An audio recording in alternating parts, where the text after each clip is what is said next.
The contrast is clear, but it goes deeper than who wears a mask and who doesn't.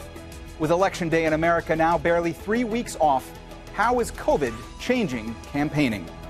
This is Inside Story.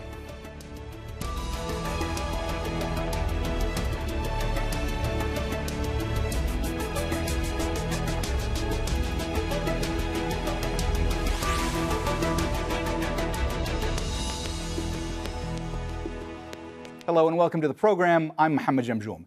In the U.S., this has been a political season unlike any other. And all year, few things have separated Democrats and Republicans more than their approaches to campaigning during the pandemic. That was never clearer than on Saturday, when President Trump held a rally on the White House lawn to mark his return to campaigning after testing positive for the virus.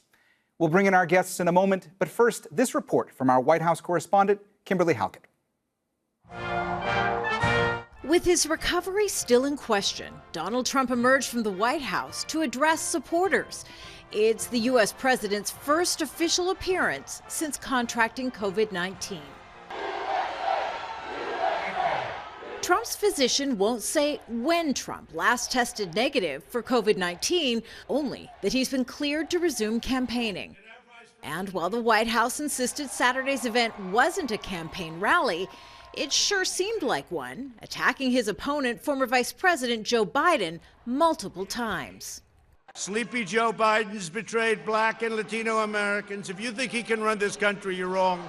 Trump was addressing Black and Latino conservatives who are part of a movement known as Blackxit or Black Exit.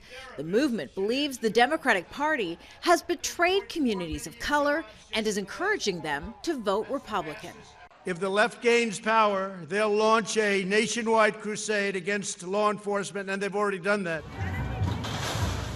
Trump is playing on voter fears of the sometimes violent unrest that gripped several U.S. cities for months this past summer, following protests over the death of George Floyd, a Black man killed while in police custody.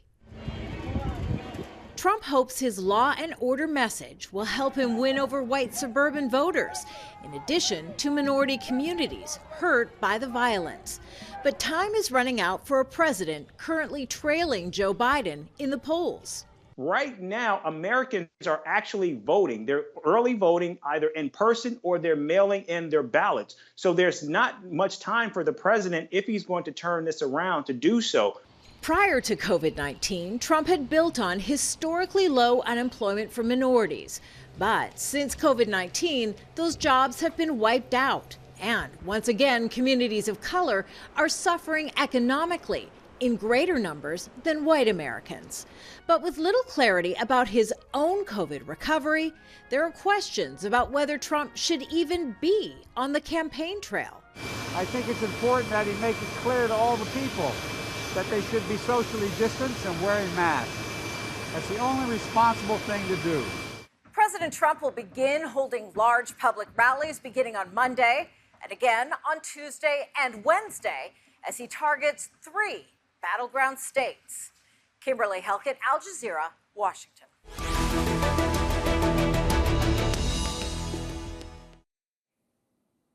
All right, let's bring in our guests who are all in the United States. In Washington, D.C., Adolfo Franco is a Republican strategist. In Chicago, James Warren is executive editor of NewsGuard. That's an independent fact-checking news tool. He's also a former managing editor and Washington bureau chief of the Chicago Tribune newspaper. And in Burlington, Vermont, Kesha is a Democrat and a candidate for the state Senate in Vermont. She's also a social equity activist. Welcome to the program. James, let me start with you. Just how much has COVID-19 impacted the presidential campaign? Now, I'm thinking less here about policy than I am about the candidates themselves and how this affects them when it comes to day-to-day campaigning, the kind of stuff you don't see on TV. Well, in a macro sense, to my great surprise, I think the surprise of many, seemingly not much at all. If you can think, in the last month or so, we've had the first presidential debate, the first vice presidential debate. The president was hospitalized. He had his selection controversial for the Supreme Court. And the economy shows further signs of slowing down. And nevertheless, the basic numbers of the race remain about the same as they've been for many, many months, with Biden having a seemingly rather substantial lead. And the greatest concern, especially among a group of voters, particularly elderly voters who went for Trump in 2016, is the pandemic. 4 years ago, it really was the economy. So in a larger sense, it hasn't really changed much at all. A little bit after he was hospitalized, as best one can tell in polling, that it certainly has not helped him. It's helped Biden a little bit. And as far as what its practical impact, what you see is what you get. He's stuck in, Trump's stuck in the White House, went outside yesterday. He's still sort of flaunting social distancing and mask rules. And Joe Biden is becoming more aggressive, getting to states where he thinks he actually has a real chance, notably his home state of Pennsylvania, which the Republicans need to win. So on one hand, hasn't changed things much, but on the ground, as long as the president is stuck in the White House, it's clearly having an impact. Adolfo, the White House had said in advance of Saturday's event that those attending would be required to undergo temperature checks, that they would have to wear face masks, and they were being encouraged to practice social distancing. But the video from the event showed a very different scene. It showed people there packed very closely together. So I want to ask, at a time when polls in the United States are showing that the majority of voters don't trust how President Trump has handled the coronavirus, why hold an event like this? Well, this is the events the president has been holding for a long period of time, similar type of events. And in fact, I disagree with some of the comments the previous guest said. You'll see the president, I don't think he's holed up. He's been quite active considering just a few days ago that he was diagnosed, and he's already doing this event, and he's going to be on the road tomorrow and the rest of the week in Florida and Iowa. So you'll see the president back at rallies. But to answer your question directly, I think this entire society is full of contradictions. We don't see these protests that were going on racially, and certainly the rioters and the looting. We didn't see the press obsessed about social distancing and mask wearing when they were involving tens of thousands of people at different times with their violence and the rest of it. So the society is full of these contradictions. And I don't think this is anything differently. I think people are quite divided even about the degree of some of the things the vice president has said about mandatory national, I don't think he has the constitutional authority to do it, mask wearing. So the country's divided, and I do agree with the previous guest that much of this, whether it's on this COVID issue or, frankly, the president and the vice president, much of the population, like we've never seen in other elections, the opinions are quite formed in this country and gelled. There are talks about 10% undecided. I find that difficult to believe because people have generally strong views about the vice president or President Trump already formed, whether it's this issue or other issues. Kesha, how is all this affecting your campaign for state senate? I mean, what are you doing now or not doing that you otherwise would be? Well, I think one thing we have to be careful about is that polls don't always reflect what will actually happen on election day and when we count the ballots that have come in to polling places already, to our clerk's offices already. And what we saw in the primary, where I was very successful, but about 10 to 15% of our ballots were spoiled because the mail-in ballot is a bit more confusing for people. And when you have Republicans also shutting down drop-off locations and polling places, not in Vermont, where our biggest city of 40,000 people has 3 drop-off locations, but the city of Houston and Harris County has 1 drop-off location in Texas. So what we're seeing is that however the candidates are polling, those Americans still need to get their ballot in the mail correctly, signed properly, and counted. And that will still be a challenge in the pandemic. James, you may have heard Adolfo mention just how polarizing the issue of masks is in the U.S. right now. Let me ask you, from your vantage point, if Joe Biden were to win the presidency in the U.S., do you believe that he would attempt to issue a mask mandate? And is that something that the president in the United States has the power to do? I think no, he can't issue a mandate. That's ultimately going to be up to local authorities. But, for instance, I live in Chicago, a city of nearly 3 million, in the state of Illinois. Our positivity rate had been going down. It's just crept up a little bit. Not sure what the significance is. Another 35 have died. That's 9,000 all. In Illinois, the positivity rate went up about 4%. And you've got a Democratic governor and Democratic mayor of Chicago, way left of Trump and vociferous critics. I mean, they have urged masks, and I don't think they're going to put in a mandate. But I think for sure, with Biden, one would have, at least from the White House, a sort of, at least symbolically, much more vivid attentiveness and adherence to some of the same recommendations that the health task force that Pence himself runs has made in the last 4, 5, 6 months. And I think clearly one of the president's political problems, and it shows no sign of abating given what played out at the White House yesterday, is that he's still taking a bit of a combative approach, declines to take a little more softer approach on this, even after having tested positive himself and been hospitalized. And he seems to inherently disparage some of these urgings by the likes of Biden that folks keep on masks and keep socially distant. So he sort of dug in on this, and it's a little bit of surprise after what he went through at Walter Reed Hospital last week. Adolfo, it's not just the presidential campaign that's been upended in the U.S. It's also the presidential debates, because there was supposed to be a second debate scheduled for October 15th. The commission that organizes the debate said that it was going to be a virtual debate in light of Donald Trump's COVID-19 being positive for COVID-19. And then President Trump balked at that, saying that he would prefer to hold the debate in person. Do you believe we're actually going to see more debates between Joe Biden and Donald Trump going forward? Well, I certainly hope so. And we certainly have another one that is scheduled unless something happens and the commission changes its rules unilaterally without consulting the campaigns. So I hope that's the case. I think that will be the case. I think it's important for the American people to see the candidates in person. I think it's important to see them interactively.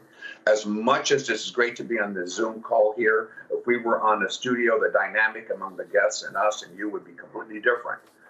And that's fine for a news program or a meeting, a corporate meeting, but for a debate among candidates for president of the United States, I don't think you can replace that in-person dynamic. And I hope and I think it will take place. I was delighted to hear your, if I could quickly, the comments made by a candidate in Vermont about the difficulties that are being the challenges in a small state like Vermont with the mail-in and more importantly, the last-minute change in rules that are being suggested in some states such as Nevada. You have to keep in mind there is a difference between mail-in and universal voting in the U.S. This gets completely mistaken at different times. States that have universal voting, which are a distinct minority, have taken years to implement these systems. The state of Washington, the Democrat Secretary of State said it took them 5 years. Nevada wants to change the rules in 6 weeks. And she's right about the mail-in challenges and other challenges that are being posed. So I'm delighted to hear the concern because it is the president's concern as well. Kesha, how much of a challenge has President Trump's COVID-19 diagnosis been to Joe Biden? Because initially, the Biden campaign pulled negative ads. They expressed sympathy toward President Trump. But what happens now? What happens going forward? Well, look, so my grandmother is back in the hospital for the 5th time with COVID complications. First, it was COVID, then pneumonia, and now hospital infection. And you have the president taking up a hospital bed in one of the best hospitals in the country that government money can buy, Walter Reed, using the personnel time, the doctor's expertise, the equipment that could have gone to another American who was sick, who also took all the necessary precautions to keep themselves safe. So, to see people in the White House continuing to flaunt the safety precautions that should be in place for every American to make sure that they limit their spread of their own germs and don't get themselves sick is really frustrating and angering. We have a Republican governor here in Vermont who is a model of wearing a mask and encouraging others to do the same. And we do have the lowest growth rate. In fact, we have very few cases of COVID-19 here in Vermont, where people trust the science and follow it. And, it does frustrate Americans to see the president continue to flaunt those precautions. And, how does it affect Joe Biden? I think there are a lot of people on the left who are angry. Obviously, we don't want to see harm come to any individual. But, I think it's okay to go on the attack and say the White House is not a model of leadership in a pandemic that we need. And I think we've seen that from the Biden-Harris team, and we need to continue to see them, stand up for universal health care, great access to health care from government, and to challenge this White House on continuing to ignore science and ignore good public health practice. James, a memo that was released Saturday night from President Trump's doctor said that President Trump was no longer considered a transmission risk to others. What it did not say was whether President Trump had tested negative for COVID-19. How much of a concern do you think that is right now, that we don't actually know if he is currently testing negative for the coronavirus? Well, it's a concern. I'm not sure politically it have much impact. I mean, obviously, one can be grateful that his doctor has often offered, I should say, some clearly upbeat news about him last night, but stipulated at the same time it's clearly not comprehensive news, and it avoids the subject of whether he has tested negative again. And the overriding reality, the overarching reality, whether you're in Washington or the suburbs of Virginia or Maryland or up there in Vermont, remains the same, that the single most important factor with a few weeks left appears to be perception of his handling of the pandemic. And I don't think the occasional doctor reports are going to impact that. What would impact that would be his words. And so far, he's undeterred. He's not changing his view that everything is going pretty well, and he and Mike Pence have done a terrific job. Adolfo, in the past week, President Trump referred to the experimental antibody cocktail he took as a cure. But his antibody treatment has not been proven effective against COVID-19 by clinical trials in people. That has not happened yet. Is it not, from your vantage point, irresponsible for President Trump to use a word like cure when referring to this?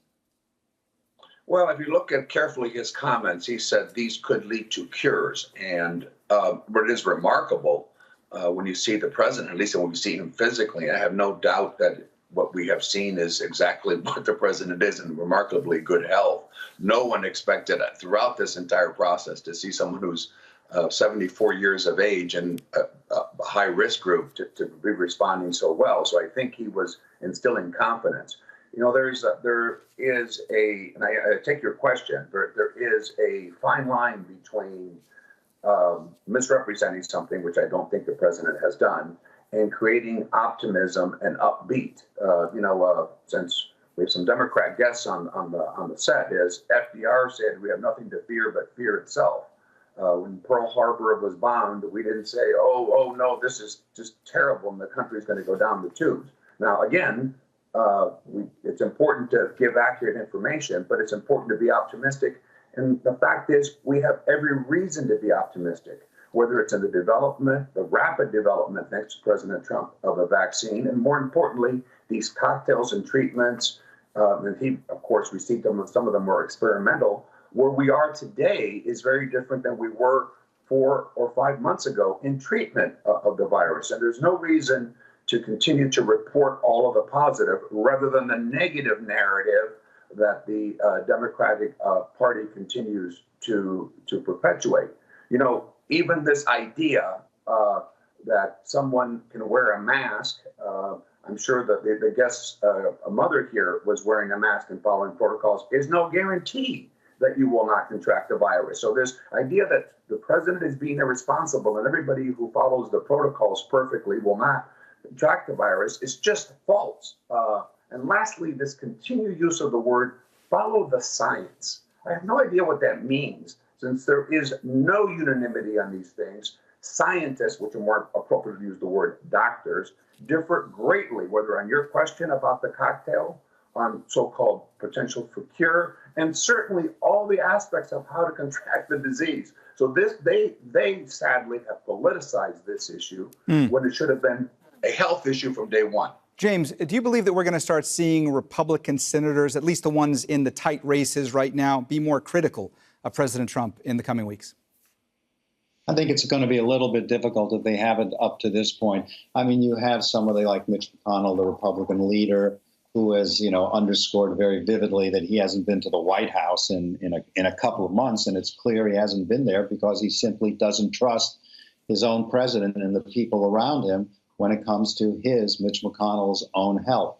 But in a race he's got in Kentucky, he's ahead. He's probably going to win. I don't think he needs to, at this point, keep his distance. I think what will be most interesting if the president challenges the outcome of the election on the first Tuesday in November. What will some of those Republicans then do, particularly the ones who have won? If there is a lot of public chagrin over Trump attempting, and perhaps it would be seen as wrongly so, attempting to stall the counting and refuse to accept as credible the results, are any of them going to finally step out online and criticize their own president? There's not a whole lot of evidence right now that folks are doing it, other than a few words about, maybe he might have handled the pandemic a little bit better.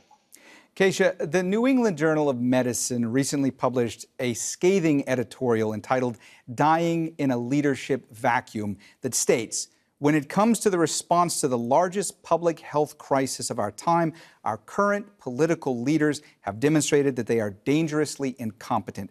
What does it say to you that we're at a point that for the first time since this journal was founded in 1812, this prestigious medical journal has weighed in on a U.S. presidential election? Yes, exactly. I mean, Adolfo said we have nothing to fear but fear itself, quoting our past president. But I'm afraid of stupidity and ignorance. I'm afraid of a president and a doctor saying that he's no longer a transmission risk when we know that the incubation period for COVID-19 and the symptoms that you might exhibit in 2 weeks as opposed to when you first contract the virus are very different. Knowing a lot of people who have been sick, whether or not we all agree on what public health experts say, it takes a lot of twists and turns, and it's irresponsible for the president and for the doctors that he's surrounding himself with to say that he's no longer a risk and that he's the picture of health at this point when there is not enough information. We are supposed to be focused on, and we always hear from our medical professionals that we should be engaged in the precautionary principle, that we should first do no harm and take as much risk out of the equation as we can.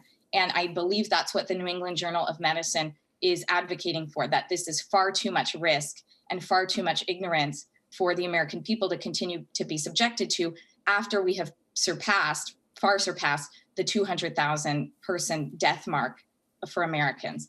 Losing 200,000 parents, aunts, uncles, children, friends is far too much to bear to continue to have this person in the White House. All right, we have run out of time, so we're going to have to leave the conversation there. Thanks so much to all our guests, Adolfo Franco, James Warren, and Kesha Ram. And thank you, too, for watching. You can see the program again anytime by visiting our website, aljazeera.com. And for further discussion, go to our Facebook page. That's facebook.com/AJ Inside Story. You can also join the conversation on Twitter. Our handle is @AJ Inside Story. From me, Mohammed Jamjoom, and the whole team here, bye for now.